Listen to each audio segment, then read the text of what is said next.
In this episode of Contradictory Advice, we look at two pieces of advice. One from a very popular song, and the second from a lot of personal development advice, studies of successful people who ended up aiming big and hitting big. So, let's get started. What are we talking about today? If you're not familiar, I do a kind of series where I touch on two contradictory pieces of success advice. I've done various episodes of it, and I kind of break down my thoughts on them and see if they actually are contradictory, and if so, which one is probably more accurate and predictive of your success in real life. In the first arena for this episode, we have a song, Don't Go Chasing Waterfalls. A very, very popular song with a seemingly sage piece of advice. The lyrics go, don't go chasing waterfalls, stick to the streams and the rivers that you're used to. Now, what's in the other corner for this episode's boxing match? Well, you have the other contradictory advice, which is kind of to aim big, dream big, shoot for the stars, because if you don't hit them, you fall on the moon. Or is it the other way around? Shoot for the moon, and then if you fail, you land in the stars. And then there's other themes of advice like that, where people will say, I aimed big. Grant Cardone, for example, 10x rule. Don't just aim small, 10x your goals. And that's how you get ahead. That's how you get there sooner. You think bigger than you thought ever possible. Instead of $100,000 a year, you aim for $1 million a year, and it changes your thinking. And then there's other big advice that kind of almost pushes you to aim for kind of obscene or not increasingly ridiculous things. And apparently by doing that, you just never know where you might go. You even have a lot of YouTubers who have done videos or put out tweets saying that, for years they did this manifestation thing where they wrote down or said, I'm going to have 10 million subscribers, or I'm going to be the greatest entertainer in the world. And they would repeat that to themselves many times every day, in the morning, at night. And over many years of work, they were able to achieve it. Logan Paul was one of the most recent to kind of post an Instagram post revealing that he did this.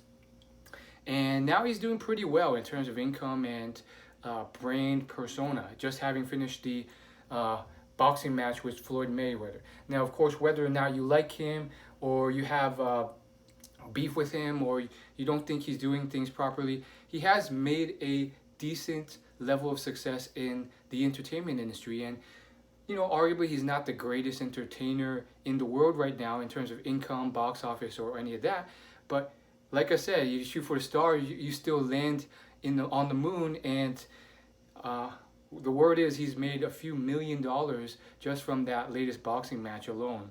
And so he's not like the highest grossing actor like Dwayne "The Rock" Johnson, but man, he's up there in terms of his persona and value. So then where do you actually draw the line? Which one's truthful, which one's not? And I'm going to give you the long and short of it, first with the short summary, but I really want to kind of dive into my deeper explanation of this to really just break it down. But the short answer, I think, is that it depends on your interpretation of the song, which is kind of vague and can be interpreted in many ways. And also, you have to take into account like some of that stuff with the do anything you want and just aim for the stars. You have to account for survivorship bias, all the people who didn't. So the short answer is that you can still aim very big, but expect something realistic. And if you don't hit it, that's okay. You can keep aiming for that stuff, and you'll probably go pretty far. And if you do aim for it, don't do anything that's going to put you in physical or mental danger, like death or severe injury or anything like that, because that's really, I think, what the song is really addressing. And so by doing those things, being safe and still aiming big but having good expectations, you won't be devastated if it doesn't pan out, but you can still operate with that mentality of going big and going home. And let me break down why I think this and cross-reference various aspects of success advice and principles that have been put out there in the personal development world. One of the biggest ones is survivorship bias, which is talked about fairly frequently in a popular book. It was fairly popular a few years ago, and it still kind of is. It's by Cal Newport. It's called So Good They Can't Ignore You. And the thesis of the book is basically to be so good that whether or not someone's biased against hiring you or whatnot, you're so good that they can't ignore your presence and have to hire you. It also touches on a lot of common follow your passion topics like marketability, your passion, the income potential, and kind of merging all those things together. Touches on science and whatnot, but I'm not here to plug the book. One of the concepts is survivorship bias in the book, which is basically saying that, sure, this one guy said follow your passion and do all this stuff, and he's successful. The issue, though, is he's maybe one of 10,000 people who thought the same, did the same, and he was the only one who succeeded, whereas those 9,999 failed doing the same thing and following their passion and giving all this advice. Therefore, you can't just base it off that one guy and say, hey, look at this successful guy or all these successful people who say the same thing. You have to also account for the unseen masses of people who failed doing that same advice and really get a more accurate picture of the odds, and then ask yourself if that's still something worth pursuing if you're still willing to play those odds. And sometimes it may not be, and sometimes you can kind of do both. Maybe the chances of being that pro gamer are 1 in a million, but you can kind of pursue that on the side while getting a more stable job and then get the best of both worlds. So that's just one concept that you have to pay attention to when you picture these things. A lot of the success advice where they're telling you, you go big or go home, do something crazy and then you'll succeed. Well, sometimes it does work. And I definitely am all for dreaming big, dreaming and letting your imagination and creativity run free. Because I think a lot of people constrain themselves and just, especially in the Asian American culture, and just say, well, I want to play it super safe. And then they end up in middle management just as a software engineer or something else when they could have been, the next George Lucas or Steve Jobs or something like that. But they've constrained their potential out of a fear of safety. And I think you can dream big and do all that stuff, but I think you can do it in a more practical way by, really assessing the odds with survivorship bias and then seeing if you still want to proceed and go for there, because there still is a chance. Even if that chance is low, there's still a chance that you can make it, and that's something worth pursuing, especially if you would regret it otherwise. As far as the song Don't Go Chasing Waterfalls, that is a very it can be interpreted in various ways, just to be frank, and there's a benefit and a danger to that. The benefit is, well, it can be applied to many situations, and the danger is that it can be applied to the wrong situations. It could be misinterpreted, or it can be applied and it just doesn't work in certain situations. And some people will say, oh, the song is about just staying in your comfort zone and the areas that you're familiar with and never pushing past that, and that's how you'll be safe and that's how you won't die. And some would disagree. That's sound advice, because a lot of people say that pushing your comfort zone is how you grow and develop, and challenging yourself and trying new things, going to new places, that's how you stretch and grow. And that's almost a thesis to Ray Dalio's book Principles, in a way, as long as you reflect and learn from that. But then others might interpret that as, no, that's not what it means. It means it doesn't mean that you shouldn't stretch yourself and push yourself out of your comfort zone and grow and try new things.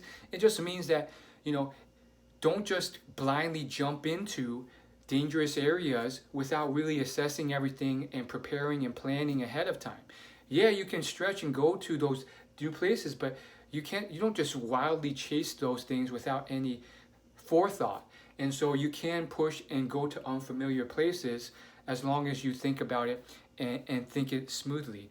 You just don't want to be that wild guy, unhindered, who doesn't think it through and just chases that shiny thing and ends up falling off a waterfall and dying.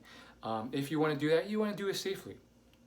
and don't just chase those shiny things. Others might interpret that whole thing as, well, it's about money and happiness, and how chasing the money won't lead to happiness, and what the true happiness is right there in front of you, friends and family. So as you can see, there's many interpretations of that, but I think you can get a general sense of what they all have as a theme, which is, there's certain things that you may not want to just chase blindly, and especially without forethought and planning and research. And you have to really assess, is that what you really want?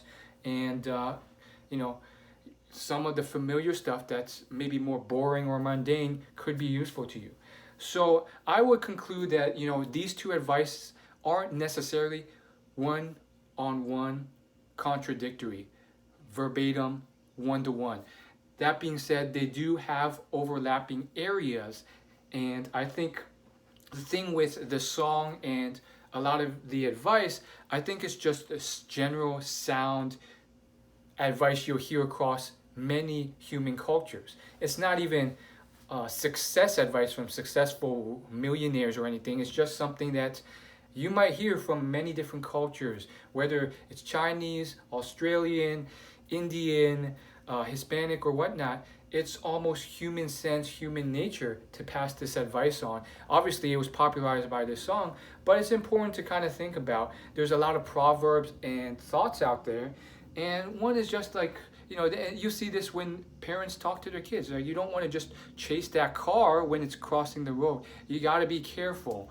And so I would conclude that if you want those shiny objects, those big dreams, those things where you want to be a decamillionaire, you want to be a superstar, an actress, an actor, you want to start the first electric car luxury company like Elon Musk did, you can still aspire to those things, but you have to prepare, plan, and seriously be realistic with the costs and the odds of that, and be okay if it doesn't work out, because the odds are oftentimes very slim. That doesn't mean you don't try, because they're not 0%. That means you go in and you do what's best and you aim for that dream, because you just might succeed. Now, Elon Musk is a great example. For both of his companies, SpaceX and Tesla, I'm not going to touch on the other companies he's created, but for both of those companies, and you see this with his documentaries, he was very realistic and expecting to fail. He said the chances of either company succeeding were 10% or less. That said, he was completely fine going bankrupt doing this type of stuff, because first off, he was already a multimillionaire through PayPal. So, he wanted to keep his mind stimulated, and it wasn't about the money at that point. And second off, he knew that they needed to make these companies, someone needed to do it to change the world in a better way, because the rate and the pace that the world was going was kind of leading to self-destruction with climate change and I guess not colonizing Mars.